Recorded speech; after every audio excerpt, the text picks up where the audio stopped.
चलिए इस वीडियो में मैं आपके लिए लेकर आया हूं 7 मार्क्स फिक्स। इस वीडियो को देखिए और आपका 7 नंबर पक्का। सबसे पहले तो राइटर का नाम आपको यदि नहीं याद है तो हम बार बार पहले से ही कहते आ रहे हैं कि राइटर का नाम, पोएट का नाम आपको याद रखना ही होगा। ठीक है, इसमें हमने 4-5 चीजें आपको बताने का कोशिश किया है। सबसे पहले चैप्टर, फिर उनका चैप्टर, यदि कोई पोएट है तो उनका नेचर क्या था, ठीक है ना, पोएट का नाम, उनका लाइफ स्पेन और किस कंट्री से बिलोंग करते हैं। दीज आर द 4 और 5 things that is frequently asked in your examination. So please remember this points because these points are very very important. Okay, आइए हम लोग समझने का कोशिश करते हैं। सबसे पहले sweetest love I do not go, ठीक है ना, sweetest love I do not go, ठीक है ना। पोएट कौन है जी इसका? John Donne. John Donne is the poet of sweetest love I do not go.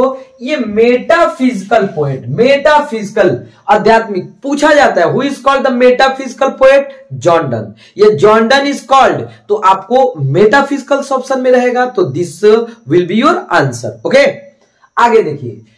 फिर कहा जा रहा है इनका जन्म तो 1572 में, 1572 में इनका जन्म और 1631 में इनका मृत्यु। ये इंग्लैंड से बिलोंग करते हैं, ठीक है ना, ये इंग्लैंड के हैं। तो ये चीजें याद रखिएगा, 4 से 5 चीजें बहुत ज्यादा इंपॉर्टेंट है। Song of my self, song of my self, ये जो वाल्ट व्हिटमैन है ना, ये अमेरिकन पोएट है, याद रखिएगा, ये अमेरिकन पोएट, ठीक है, ये अमेरिकन पोएट है। अच्छा जी, इनको पीपुल्स पोएट कहा जाता है। Who is called the people's poet? तो Walt Whitman. Walt Whitman. Nature's poet भी आ जाएगा तो हो सकता है इनको नेचर से बहुत ज्यादा लव था, ठीक है। अच्छा, इनका जन्म देख लीजिए 1819 में, मृत्यु 1892 में, ठीक है। ये अमेरिका के हैं, ठीक है ना, मतलब अमेरिका के थे। Now the leaves are falling fast, now the leaves are falling fast. ये नेचर पोएट इनको कहा जाता है। सर आप तो बोल दिए इनको, ठीक है, इन्हें भी कहा जाता है, इनको भी बहुत ज्यादा नेचर से प्रेम था। अच्छा जी, W.H. ऑर्डन, ठीक है ना, W.H. ऑर्डन इसके पोएट हैं। इनका देख लीजिए लाइफ टाइम 1907 से लेकर 1973 तक। ये इंग्लैंड के, अच्छा जी, एक बात आपको ध्यान रखना होगा, ये इंग्लैंड के थे लेकिन बाद में कहां चले गए थे? अमेरिका। ये अमेरिका चले गए थे, पहले इंग्लैंड, फिर 1939 में इन्होंने इंग्लैंड को छोड़कर हमेशा के लिए he was settled in America permanently, और 1948 में इनको पुलिट्जर प्राइज मिला है, ठीक है, ये भी याद रखना है। और पुलिट्जर प्राइज कहां दिया जाता है जी? तो अमेरिका में दिया जाता है। ये बातें आपको याद रखना ही होगा, ठीक है। अच्छा, फिर देखिए ode to autumn, ode to autumn, ये रोमांटिक पोएट, ये याद रखिएगा, बहुत ज्यादा इंपॉर्टेंट है, क्योंकि जॉन किट्स इज पोएट, तो पूछ देगा तो कैसा पोएट थे जी? तो रोमांटिक पोएट थे, ठीक है ना। इनका देख लीजिए जन्म 1795, मृत्यु 1821, बहुत ही कम दिन, ठीक है ना, बहुत ही कम दिन इनका लाइफ स्पैन है। मात्र कितना साल यहां से, यानी 21 और 5 26 साल, 26 ईयर्स ही ये जीवित थे। इंग्लैंड के हैं, ठीक है ना, याद रखना है आपको। एंड एपिटाफ, एंड एपिटाफ बहुत ज्यादा इंपॉर्टेंट। चिल्ड्रेन्स पोएट जनरली इनको कहा जाता है, ठीक है ना, चिल्ड्रेन्स पोएम, क्योंकि इनके माता पिता बहुत, मतलब पिताजी बहुत छोटे थे ना, तो पिताजी इनका, मतलब इनके पिताजी का मृत्यु हो चुका था, इसलिए इनको बच्चों से ज्यादा प्रेम था, ठीक है। अच्छा, वाल्टर डिलामेयर, इनका देख लीजिए 1873 में और 1956 में इनका मृत्यु। इंग्लैंड के ये भी थे। मोस्ट ऑफ द आप देख सकते हैं पोएट कहां के हैं? इंग्लैंड के, 1-2 को छोड़कर।